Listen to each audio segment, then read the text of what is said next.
Hollywood story. Chip 'n Dale Rescue Rangers, the show that defined a generation and turned two unknown chipmunks into international superstars.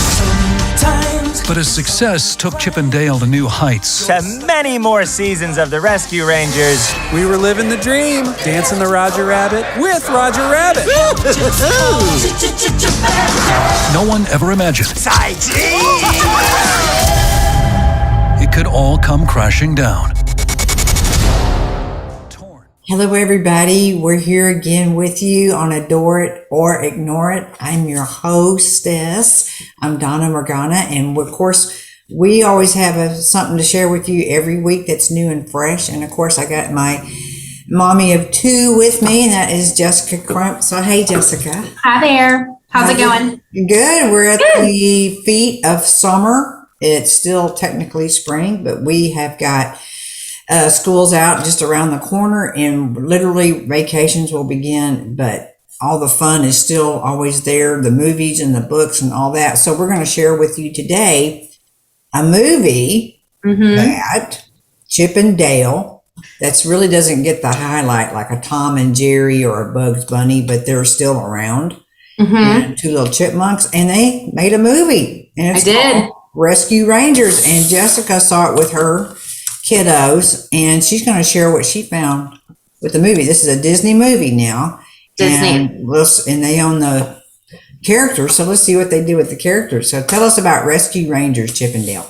Well, it streamed on Disney Plus, which I did like a lot. I always talk about how, nice that is to be able to stream at home, especially with younger ones.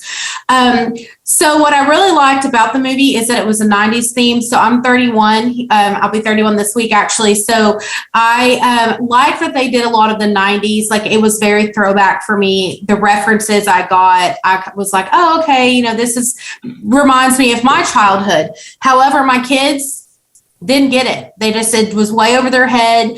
The characters that they did recognize didn't look like characters they recognized. So Peter Pan is the villain in this series, in the show.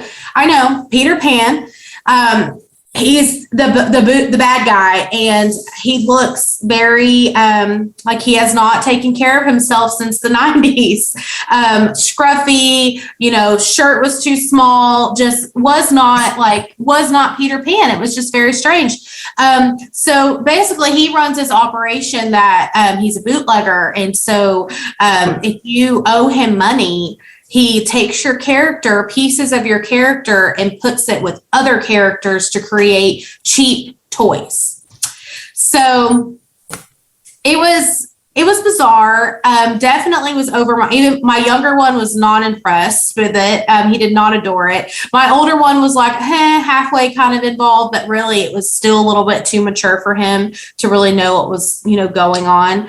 Well, why would you put a bootlegger in a child story? I know. And, these toys, it was basically about 90s toys that didn't have money anymore. So they started owing money because they were washed up characters.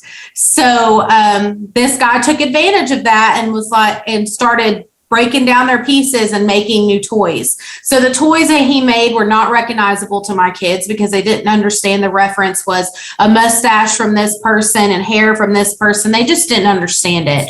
So for me personally, I thought it was, a cute movie. For a family movie, I didn't adore it. It was not my favorite. It was down. This was live action and animated also in certain segments. It was. So I did like that a lot. I thought that was really cool how they did animation and real life. Yeah. So the live action was really cool. That was great. But it was just the storyline for me. It just wasn't great. Yeah. And you also mentioned that there was a character that you really liked when you were a kid that they referenced that the kids had no clue what it meant. Jimmy Neutron. I had no idea who Jimmy Neutron was. So that was unfortunate. Maybe that was my fault because I have not. But Jimmy Neutron's been gone a long time. His show's not even on anymore. So again, if you're a 90s kid, you're going to love it. If you have older kids, they will love it. But it's definitely those younger kiddos. It was it's just not for them. Okay. Even though it's a Disney and it's animated, it doesn't mean it's always a fit. Definitely. This one was not fit. It doesn't always fit. So, okay. So that's Disney missed it on that cue, you think? I think so, yes. Because you have to be, what, 13, 14, 15 to really get that? More than likely. And a bootlegger to boot? Come on now. Yeah. I mean, bootleggers are And Peter Pan. associated with moonshine. You know? Yes.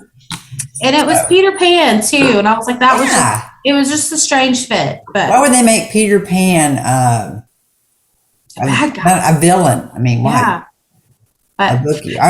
Very they interesting. left it open ending that there may possibly be a sequel, another one. So we'll see what happens. But Okay. All right. Yep. Good. All right. So we're down on that one. All right. Down on that one. Interesting. Ooh, Disney. Work on the script. yes, Why work on make the one of your script. beloved characters bad? You know?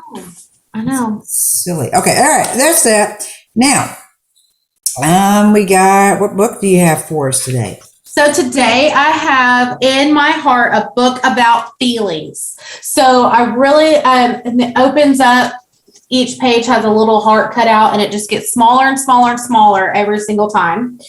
So it's a kind of a, not pop-up book, but a kind of It just has interaction the book. interaction book still. But both of my boys, I thought this was great because we, we're discussing how we feel and how to communicate it. So, this book does a really great job of when they're angry, how their heart feels, how they want to yell and be mad. But that's how they know that they're upset. So it's like recognizing that feeling and how do we react to it. When my heart is cool, it feels lazy and slow. That's when I know that I'm calm. So it's just like how you feel, how your body is feeling and like what those feelings mean.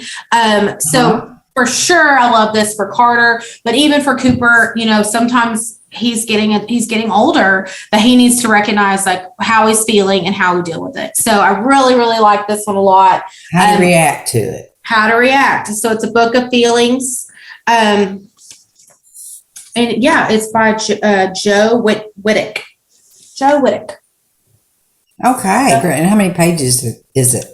It's about 25. There's a lot.